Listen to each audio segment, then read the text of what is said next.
Okay, so now the next thing we have to study is measures to control excess and deficit demand. Excess या फिर deficit demand को control करने के क्या measures होते हैं, क्या ऐसी चीज़ें हैं जो हम अपनाते हैं या फिर करेक्ट करने के लिए एक्सेस और डेफिसिट डिमांड को. ओके, सबसे पहले हम करेंगे measures to correct excess demand. जब इकोनॉमी में एक्सेस डिमांड हो जाती है तो एक्सेस डिमांड को कंट्रोल करने के लिए क्या क्या चीज़ें करी जाती है.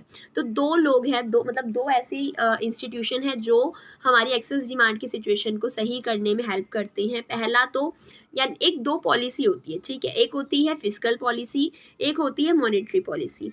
फिस्कल पॉलिसी होती है गवर्नमेंट की पॉलिसी, जो सेंट्रल गवर्नमेंट जिस पॉलिसी को अपनाती है एक्सेस डिमांड या डेफिसिट डिमांड की सिचुएशन को सही करने के लिए, उस पॉलिसी को फिस्कल पॉलिसी बोलते हैं. ऑलवेज याद रखना है कि फिस्कल पॉलिसी गवर्नमेंट जो पॉलिसी अपनाती है उसको बोलते हैं.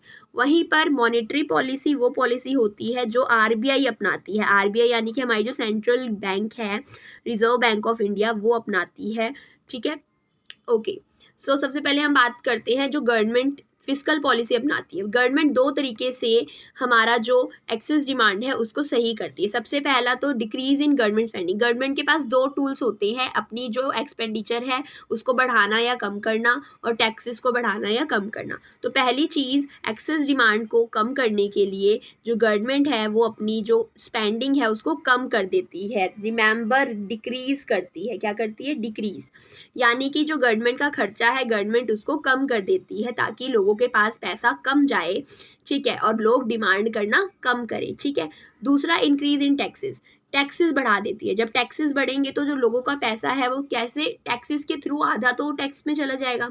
ठीक है, तो लोगों के पास जो अमाउंट बचेगा जिससे वो डिमांड करेंगे वो कम हो जाएगी. ठीक है, ऑटोमेटिकली. जब लोगों के पास ज़्यादा पैसा होता है तो लोग ज़्यादा डिमांड करते हैं. तो इसलिए जो गवर्नमेंट है वो क्या करती है, टैक्स को भी बढ़ा देती है. ठीक है जी. अब हम आ जाते हैं फिस्कल पॉलिसी करने के बाद मॉनेटरी पॉलिसी पे. मॉनेटरी पॉलिसी कौन अपनाता है? ये पॉलिसी होती है हमारी आरबीआई की, ठीक है, रिजर्व बैंक ऑफ इंडिया की. रिजर्व बैंक ऑफ इंडिया दो टूल्स अपनाते हैं. एक तो क्वांटिटेटिव टूल्स होते हैं, एक क्वालिटेटिव टूल्स होती हैं. ठीक है जी.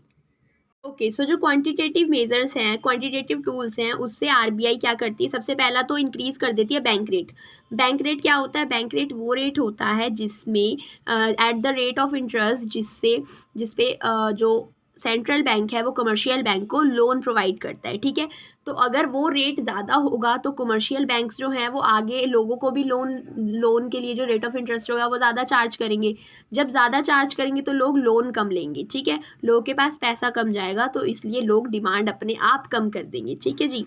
सेकंड चीज़ क्या करती है? अब बैंक रेट जो होता है ये लॉन्ग टर्म पीरियड के लिए जो लोन प्रोवाइड कराती है, लैंड करती है सेंट्रल बैंक कमर्शियल बैंक को, वो लॉन्ग टर्म के लिए होता है. ठीक है, बैंक रेट. और रेपो रेट जो है वो होता है शॉर्ट पीरियड के लिए. ठीक है, तो जो बैंक रेट होता है उसको भी इंक्रीज़ कर देती है, और रेपो रेट जो शॉर्ट पीरियड के लिए जो लोन देना होता है वो भी इंक्रीज़ कर देती है. तो इसलिए वही सेम सिचुएशन है, बस इसमें लॉन्ग टर्म शॉर्ट टर्म का फ़र्क होता है. ठीक है, उसके बाद सेल कर देती है सिक्योरिटीज़. जो सेंट्रल बैंक के पास सिक्योरिटीज़ होती हैं उनको क्या कर दे, सिक्योरिटीज़ यानी कि जो लीगल डॉक्यूमेंट्स टाइप ऐसी चीज़ें होती हैं ना जो लोग लेते हैं, स्टॉक वॉक, ये सारी चीज़ें होती हैं. ठीक है, तो सेल कर देती है सिक्योरिटीज़ को. जब सिक्योरिटीज सेल करेगी तो लोग क्या करेंगे, जब खरीदेंगे तो बदले में सेंट्रल बैंक को क्या मिलेगा? पैसा मिलेगा. तो अपने आप जो पैसे हैं इकोनॉमी में वो कहाँ पे चल जाएंगे? सेंट्रल बैंक के पास चल जाएंगे. अब लोगों के पास सिक्योरिटी है, सिक्योरिटी से कुछ वो डिमांड थोड़ी कर सकते हैं. ठीक है, तो ऑटोमेटिकली एक्सेस डिमांड की सिचुएशन अपने आप कम हो जाती है. चौथी चीज़ क्या करती है? Increase in LRR. ठीक है, LRR जो होता है रिजर्व रेशो भी बढ़ा देती है. रिजर्व रेशो आपको पता ही होगा कि जब हम कोई अमाउंट डिपॉजिट कराते हैं बैंक में तो उसमें से कुछ जो अमाउंट होता है वो बैंक अपने पास रखता है, बाकी का अमाउंट लोन पे चढ़ा देता है. तो वो जो अमाउंट अपने पास रखता है उसको भी क्या करेगी गवर्नमेंट, उसको भी क्या करेगी सेंट्रल बैंक, वो भी बढ़ा देगी. ठीक है, जब LRR ज़्यादा होगा तो मनी सप्लाई ऑटोमेटिकली कम हो जाएगा. ठीक है जी, लोन लोगों के कम मिलेगा तो जिसकी वजह से जो हमारी मनी सप्लाई है वो कम हो जाएगी और एक्सेस डिमांड की सिचुएशन भी हमारी अपने आप सही हो जाएगी. ठीक है, ये तो हमने बात कर ली क्वांटिटेटिव टूल्स की. इसके बाद आते हैं क्वालिटेटिव टूल्स. क्वालिटेटिव टूल्स में क्या करती है आरबीआई? सबसे पहली चीज़, increase in margin requirement. Margin requirement होती है जैसे कि आप कभी लोन लेने जाओगे, ठीक है, जब आप लोन लेने जाते हो तो उसके लिए वो आपसे आगे से कुछ असेट्स मांगते हैं या कुछ मांगते हैं कि आप उसको रखो, उसके बदले में हम आपको लोन देंगे, ठीक है।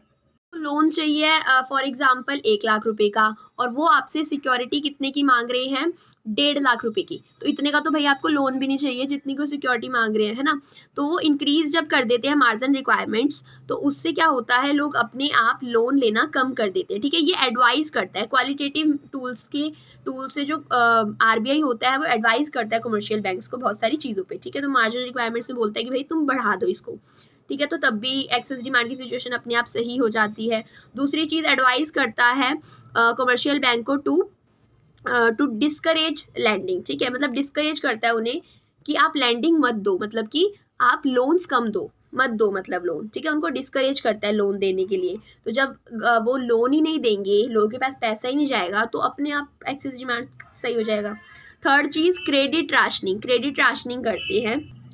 क्रेडिट राशनिंग यानी कि जो आरबीआई है वो एडवाइस करती है कमर्शियल बैंक को कि आप कुछ एक स्पेसिफिक सेक्टर्स होते हैं, पर्टिकुलर सेक्टर्स को लोन दो, और कुछ पर्टिकुलर सेक्टर्स होते हैं उनको बोलते हैं कि आप इनको लोन नहीं देना, ठीक है जी। तो जब ऐसा होता है तब भी अपने आप जो एक्सेस डिमांड की सिचुएशन है वो सही हो जाती है, ठीक है। तो ये सारी की सारी चीज़ें होती हैं जो गवर्नमेंट और आरबीआई अपनाती है एक्सेस डिमांड की सिचुएशन को सही करने के लिए, ओके जी।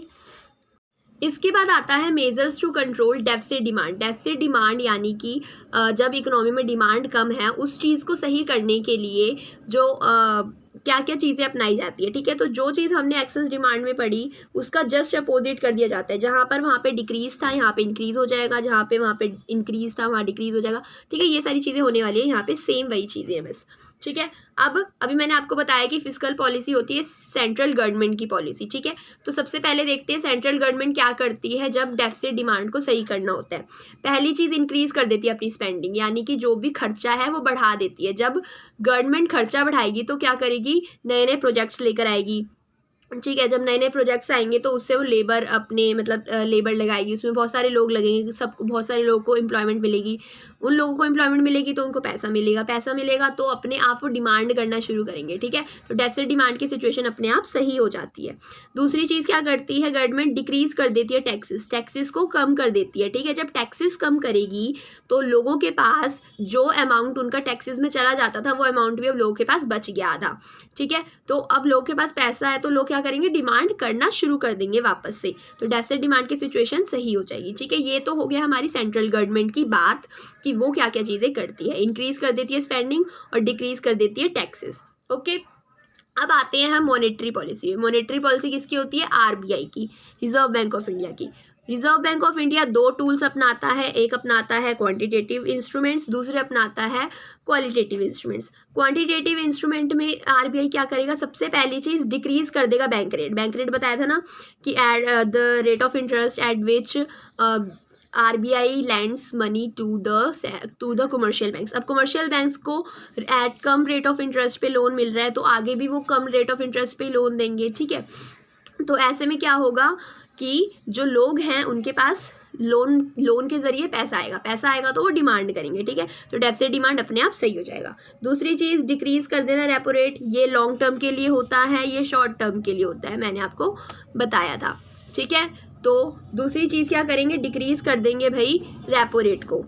तीसरा आता है परचेज ऑफ सिक्योरिटीज़। पहले जब हमें एक्सेस डिमांड सही करना था तो जो आरबीआई थी उसने सेल कर दी थी सिक्योरिटीज़, लेकिन अब यहाँ पे क्या कर रहे हैं, ये परचेज कर लेंगे सिक्योरिटीज़ को।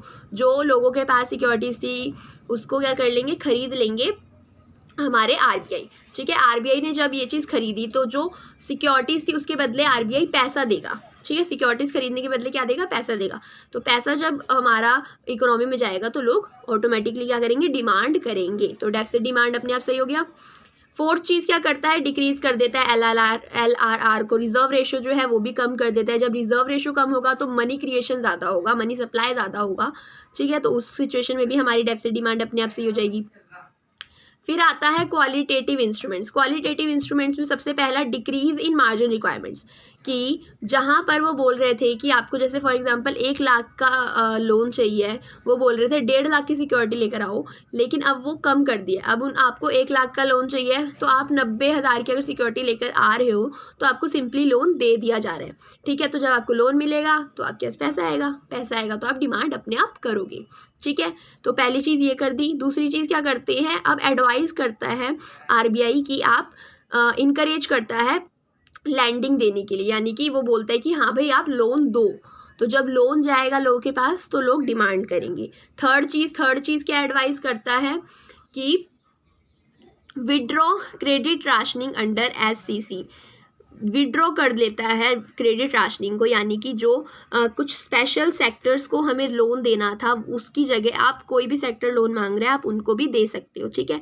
तो वो जो स्पेशल कैटेगरी के हिसाब से लोन देना था वो ऐसा सिस्टम नहीं रखना, ये भी एडवाइस करता है RBI। तो इससे भी ऑटोमेटिकली क्या होता है, लोन देते हैं तो अपने आप हमारी जो डेफिसिट डिमांड की सिचुएशन है वो सही हो जाती है। ओके।